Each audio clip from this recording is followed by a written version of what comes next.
परीक्षाओं का महाकुंभ बुधवार से शुरू होगा, जिसको लेकर मंगलवार को शिक्षा विभाग के स्थानीय से लेकर वरिष्ठ अधिकारी तैयारियों में जुटे रहे। निष्पक्ष व भय मुक्त परीक्षा को लेकर इस बार विभाग द्वारा केंद्राध्यक्षों को दिशा निर्देश जारी किए गए हैं, ताकि बच्चे अपने ज्ञान की कसौटी पर खरे उतर सके।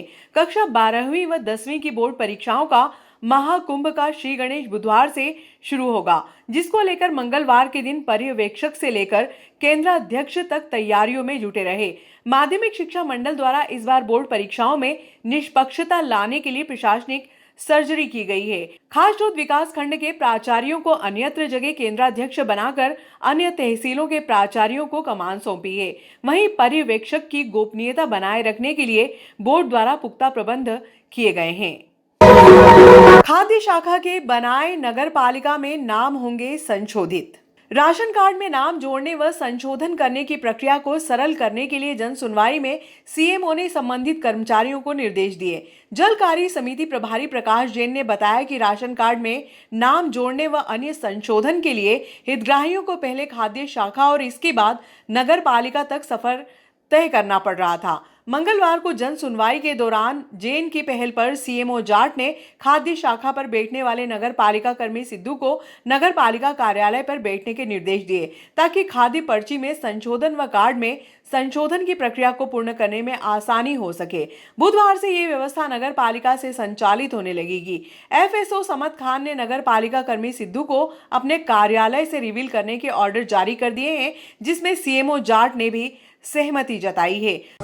आज दो विषय को लेके मैंने एसडीएम साहब और प्रशासनिक अधिकारियों से मुलाकात की थी। एक बड़ा विषय था कि समग्र आईडी में परिवर्तन को लेकर और राशन कार्ड में नाम घटवाने जुड़वाने को लेकर लोगों में बड़ी भ्रांतियां हैं, और उसको लेकर लोगों को ये स्पष्ट नहीं था कि उनको जाना कहाँ है। अब क्या है, बीपीएल राशन कार्ड की सारी व्यवस्था खाद्य विभाग देखता है, जबकि सामान्य राशन कार्डों की सारी व्यवस्था नगर पालिका देखती है।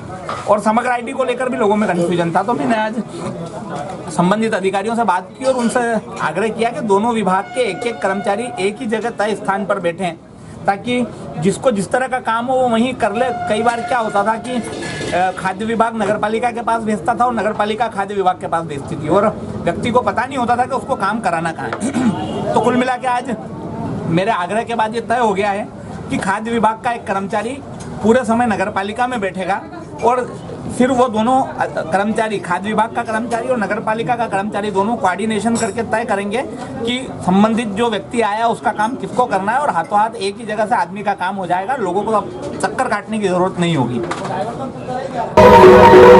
तहसील न्यायालय में नामांतरण को लेकर नवीन व्यवस्था लागू की गई है, जिसमें हितग्राहियों को भूमि खरीदने व विक्रय करने वाले दोनों पक्षों को तहसीलदार के समक्ष प्रस्तुत होना पड़ रहा था। इसको लेकर पार्षद प्रकाश जैन ने मामला जन सुनवाई में उठाते हुए राजस्व विभाग के प्रमुख सचिव मनीष राज रस्तोगी का पत्र दिखाया, जिसमें स्पष्ट उल्लेख है कि क्रेता व विक्रेता दोनों पक्षों को नोटिस जारी किए जाएं। इसमें से यदि विक्रेता उपस्थित नहीं होता है तो उसकी सहमति मानते हुए 30 दिन के समयावधि में नामांतरण कर दिया जाए।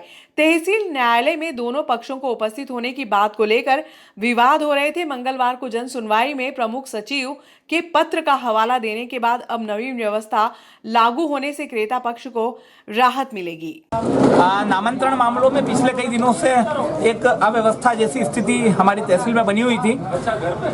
वर्तमान में जो नामांतरण की प्रक्रिया उसको थोड़ा सा जटिल कर दिया गया था, और दोनों पक्षों को नामांतरण के लिए बुलाने का काम अभी किया जा रहा था। मैंने आज एक ज्ञापन, अपने शिकायत पत्र दिया है एसडीएम साहब को, और इस पत्र के साथ मैंने जो 2001 में मनीष रस्तोगी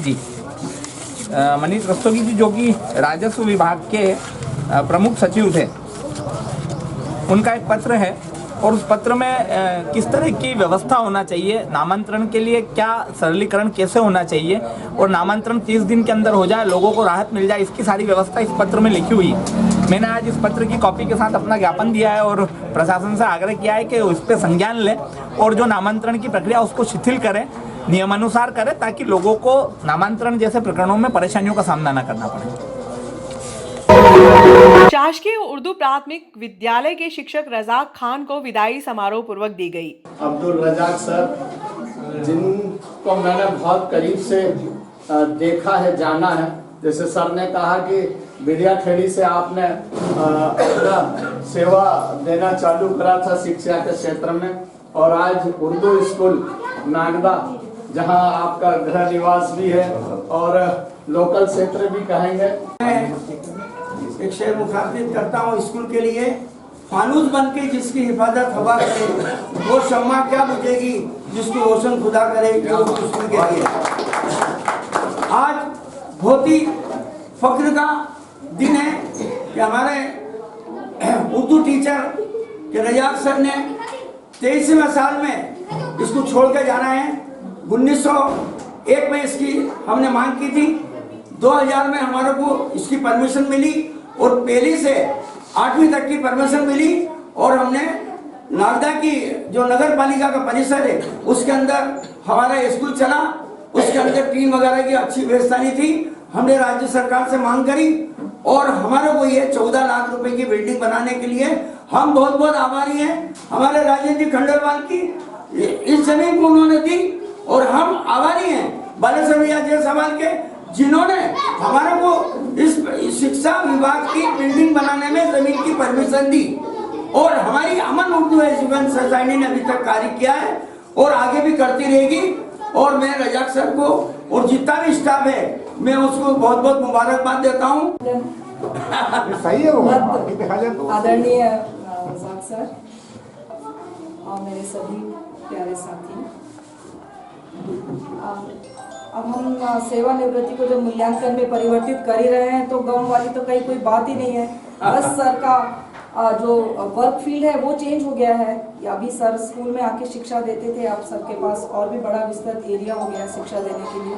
समाज है, सर के आसपास का जो भी माहौल है, वातावरण है, वहाँ सर के अनुभव और सर की जो जीवन में जो भी सर ने प्राप्त किया है एक शिक्षक के रूप में, वो सभी एक खुशबू के रूप में सर फैलाएंगे अपने पूरे समाज में और समाज को एक अच्छी दिशा देंगे, ऐसा मैं उम्मीद करती हूँ।